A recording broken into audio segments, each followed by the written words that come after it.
ISPR نے مجرموں کے اعترافی بیانات جاری کر دیے۔ مجرم کہتے ہیں بانی کی گرفتاری کے بعد رہنماؤں کے اکسانے پر حملے کیے۔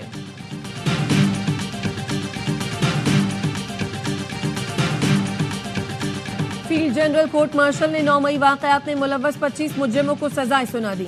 ISPR کے مطابق جناح ہاؤس حملے میں ملوث جان محمد خان، محمد عمران محبوب، عبدالہادی، علی شان اور داؤد خان کو 10 سال قید بامشقت کی سزا سنائی گئی۔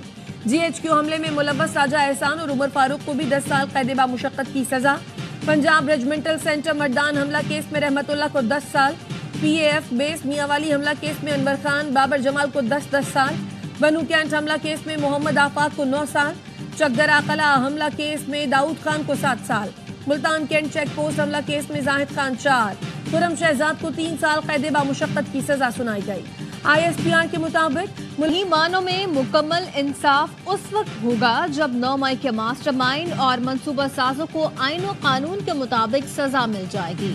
ریاست 9 مئی واقعات میں مکمل انصاف مہیا کر کے اپنی عمل درآمد یقینی بنائے۔ ISPR کا کہنا ہے کہ 9 مئی کے مقدمات میں انصاف فراہم کر کے تشدد کی بنیاد پر گمراہ اور تباہ کن سیاست دفن کی جائے گی۔ کسی کو سیاسی دہشت گردی کے ذریعے اپنی مرضی دوسروں پر مسلط کرنے کی اجازت نہیں دی جا سکتی۔ سزائیں سیاسی پروپیگنڈے اور زہریلے جھوٹ کا شکار بننے والوں کے لیے تنبیہ ہیں۔ آئین و قانون کے مطابق تمام سزا یافتہ مجرمان کے پاس اپیل اور قانونی چارہ جوئی کا حق ہے۔ دیگر ملزمان کی سزاؤں کا اعلان قانونی عمل مکمل ہوتے ہی کر دیا جائے گا۔ بھیانک دن کے منصوبہ سازوں پر ہاتھ ڈالنے تک سزاؤں کا سلسلہ ختم نہیں ہوگا۔ وزیر دفاع خواجہ آصف کا 9 مئی کے مجرموں کو سزا سنانے پر رد عمل۔ ایکس پیغام میں کہا، ہونا تو یہ چاہیے تھا کہ امریکہ برطانیہ کی طرح فوری انصاف ہوتا۔ اس تاخیر نے مجرموں اور ان کے سہولت کاروں کے حوصلے بڑھائے۔ وزیر اطلاعات عطا تارڑ بولے، جنہوں نے دہشت گردی کی آج وہ کیفر کردار کو پہنچے۔ بانی PTI نے ملک میں تشدد کی سیاست کی روایت ڈالی۔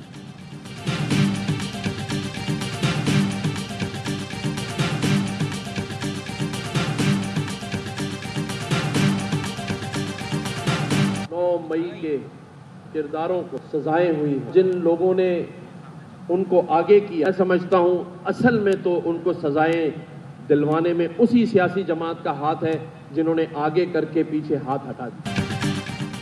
آج 9 مئی کے کرداروں کو سزا ملی۔ ان لوگوں کی سزاؤں میں ان کا ہاتھ ہے جنہوں نے ان کو آگے کر کے ہاتھ پیچھے کر لیا۔ گورنر سندھ کامران ٹیسوری کہتے ہیں کہ سرحدوں کی حفاظت کرنے والوں کی یادگاروں کو گرانا کسی صورت قبول نہیں۔ کوئی کہتا تھا گورنر ہاؤس کی دیواریں گرا دوں گا، گورنر ہاؤس میں یونیورسٹی بناؤں گا۔ جس جماعت نے کوئی دعویٰ نہیں کیا اس کے گورنر نے IT یونیورسٹی بنائی۔ چیمپئنز ٹرافی میں پاک بھارت ٹاکرا 23 فروری کو نیوٹرل وینیو پر ہوگا۔ ممکنہ شیڈیول سامنے آ گیا۔ ایونٹ کا آغاز 19 فروری سے ہوگا۔ افتتاحی میچ پاکستان اور نیوزی لینڈ کے درمیان کھیلا جائے گا۔ ذرائع کا کہنا ہے فائنل 9 مارچ کو لاہور یا نیوٹرل وینیو پر ہوگا۔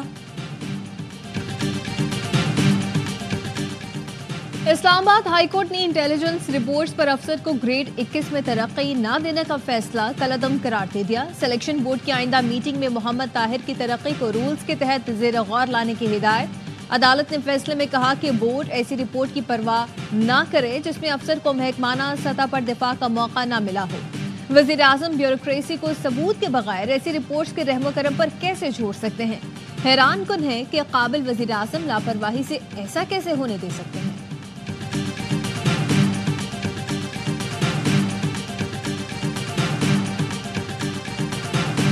بانی PTI اور اہلیہ کے خلاف 190 ملین پاؤنڈ کیس کا فیصلہ پیر کو نہ سنائے جانے کا امکان۔ ذرائع کا کہنا ہے فیصلہ 23 دسمبر کو نہ سنایا گیا تو جنوری میں آنے کا امکان ہے۔ احتساب عدالت نے ٹرائل مکمل ہونے پر کیس کا فیصلہ محفوظ کر کے 23 دسمبر کو سنانے کا اعلان کیا تھا۔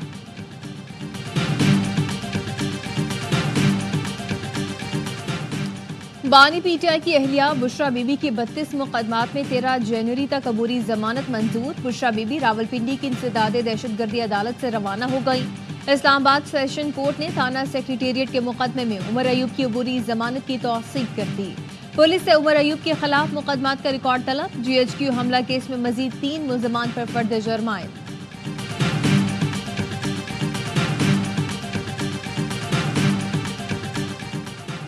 چیف جسٹس پاکستان یحییٰ آفریدی کی زیر صدارت جوڈیشل کمیشن کا اجلاس، ججز تعیناتی کے مجوزہ رولز کا جائزہ، آئینی بینچ کی توسیع پر بھی غور جاری۔ سپریم کورٹ کے آئینی بینچ کی مدت آئندہ سال 4 جنوری کو ختم ہو رہی ہے۔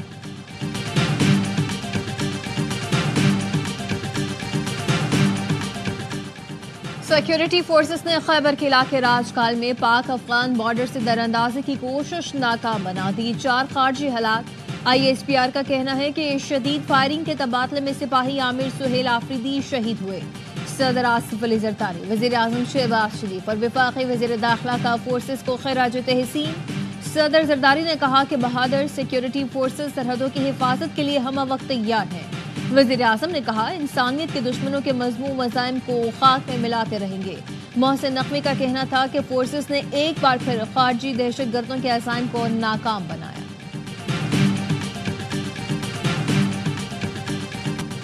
اور چیمپئنز T20 کپ میں مارکوز نے پینتھرز کو 6 وکٹ سے ہرا دیا، 156 رنز کا ہدف 4 وکٹ پر حاصل کیا۔